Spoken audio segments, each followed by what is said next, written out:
Kumusta, mga ginoong mamumuhunan at mangangalakal? Ang impormasyon at analytical na serbisyo ay nakikipag-ugnayan system, Guru Markets. Magsimula tayo sa buod ng impormasyon tungkol sa kumpanya. Kung kinakailangan, maaari mong ilagay ito sa stop. Maaari mong pag-aralan ng mabuti ang lahat ng mga indicator ng kumpanyang pinag-uusapan. Susuriin namin ang kasalukuyang mga pangunahing tagapagpahiwatig ng kumpanya sa iyo. Jazz Pharmaceuticals, ticker AEZV. Ginawa ang pagsusuri gamit ang kasalukuyang impormasyon mula noong Hulyo 3, 2025. Ayon sa klasifikasyon Guru Markets kumpanya Jazz Pharmaceuticals, YASI, nabibilang sa subkategory Pharma Neurology, 20 kumpanya ang nakikilahok sa pagtatasa. Makikita natin ang order table sa dulo ng video na ito. Ang kabuang resulta para sa kumpanya ay 7-10 puntos. Ang average na marka para sa subkategory ay -0.4 puntos. Kung titignan mo ito mula sa isang napakalawak na pananaw sa loob ng stock market sa kabuuan, tandaan na ang average na marka para sa buong stock market sa kabuuan ay 1.8 puntos. Laban sa 7-point rating para sa kumpanya Jazz Pharmaceuticals. Sa pamamagitan ng paghahambing ng paggalaw ng presyo ng mga pagbabahagi ng kumpanya Jazz Pharmaceuticals, YASI, at mga subkategory na kumpanya, makikita natin na over 12 months ang shares ng kumpanya Jazz Pharmaceuticals nagpakita ng pagbabago ng 3%. Laban sa dynamics ng presyo para sa subkategory na 47.7%. Market capitalization ng kumpanya Jazz Pharmaceuticals, YASI, nagkakahalaga ng $6.65 bilyong. At ang market capitalization ng subkategory ay $24 bilyon. Ang halaga ng libro ng kumpanya ay tinatayang nasa $4.17 bilyon. At ang capitalization ng balance sheet ng subkategory ay $7 bilyong. Sa paghahambing ng mga bahagi ng stock exchange at capitalization ng balance, makikita natin ang mga sumusunod. Inookupahan bahagi Jazz Pharmaceuticals sa subkategory kapag tinatasa ang stock market capitalization ay 27.448%. Ang book value ay 56.367%. Pagtatasa ng bahagi ng samahan sa merkado at halaga ng libro sa subkategory, mabuti 1 puntos. Ang mga obligasyon sa utang ng kumpanya ay umaabot sa $5.424 bilyon. Ang mga pananagutan sa pananalapi sa pag-book ng capitalization ay bumubuo ng 130% ng kapital ng kumpanya. Ang resulta ng mga obligasyon sa pananalapi ng kumpanya, masama, -1 punto. Ang price-to-earnings ratio ng kumpanya ay 13.8. Average para sa subkategory 0. Pagsusuri ng presyo sa merkado ng kumpanya sa ratio ng tubo kumpara sa mga kumpanya sa subkategory, napakahusay, 2 puntos.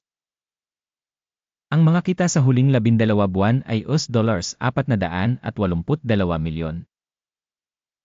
Ang inaasahang tubo para sa susunod na 12 buwan ay inaasahang magiging $1,304 milyon. Pagtatasa ng inaasahang tagapagpahiwatig ng kita sa hinaharap kumpara sa mga kumpanya sa subkategory, mabuti 1 puntos. Ang ratio ng halaga ng kumpanya sa kita ay 1.6. Average para sa subkategory 4. Pagsusuri ng presyo ng stock ng kumpanya sa ratio ng kita kumpara sa mga tagapagpahiwatig ng subkategory, mabuti 1 punto.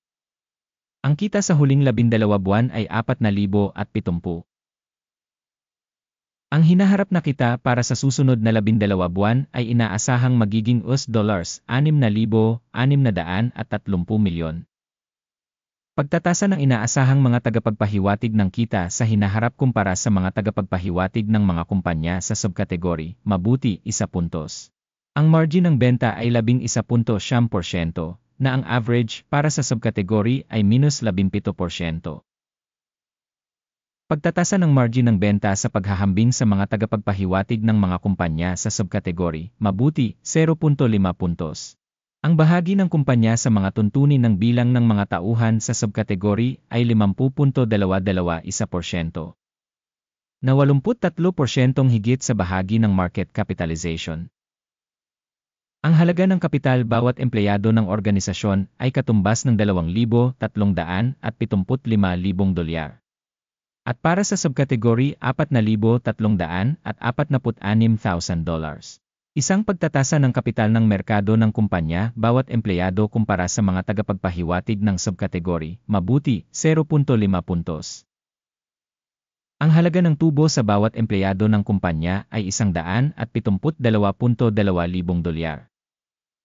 Na may average sa subkategory na minus $184,900.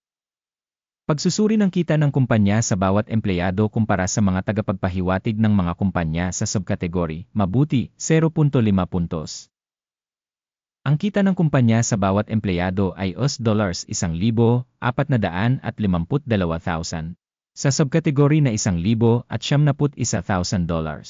Pagsusuri ng kita sa bawat empleyado ng kumpanya kumpara sa mga tagapagpahiwatig sa subkategory, mabuti, 0.5 puntos.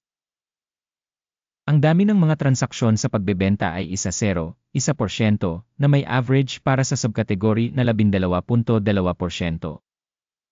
Tagapagpahiwatig Res 14 na nagpapakita ng antas na 53% para sa kumpanya Jazz Pharmaceuticals. Sa subkategory, ang RC level 14 na ay 52%. Ang kasalukuyang stock valuation ng kumpanya ay nasa $110. Ang target na presyo ng pinagkasunduan para sa mga pagbabahagi ng kumpanya ay humigit kumulang $183. Tignan natin ang talahanayan ng order. Ito ay magagamit sa iyo, link sa nakapin na komento. Ang talahanayan ng pagkakasunod-sunod ay naglalaman ng lahat ng mga desisyong tinatanggap ng publiko sa isang partikular na panahon ng impormasyon ng pagsusuri at sistema ng sanggunian Guru Markets. Libre at bukas ang akses sa talahanayan ng order, link sa nakapin na komento. Bilang resulta ng pagtatasa ng mga mahalagang papel Jazz Pharmaceuticals, YASE. Stock Valuation Reference System Guru Markets, isang desisyon ang nagawa. Magbukas ng buy trade sa $100 at $100.2. Ang order ay binuksan dahil sa ang katunayan na ang kumpanya ay may isang medyo mataas na halaga. Ang pagtatasa ng organisasyon ay ginawa gamit ang pamantayan sa pagsusuri, ang index ng AKIM. Ang take profit ay nakatakda sa $131.36. Ang stop loss ay nakatakda sa 88.48. Sakaling hindi isinara ang order sa pamamagitan ng take profit o stop loss. Pagkatapos ay otomatikong isasara ang order sa pagtatapos ng kalakalan sa Agosto 02, 2025 o sa huling araw ng trabaho bago ang petsang ito. Ticker, CNIA ay isang transaksyon sa balance para sa pagbebenta. Ang video sa pagkakasunod-sunod ng pagbabalanse ay mai-publish na o na-publish na sa channel.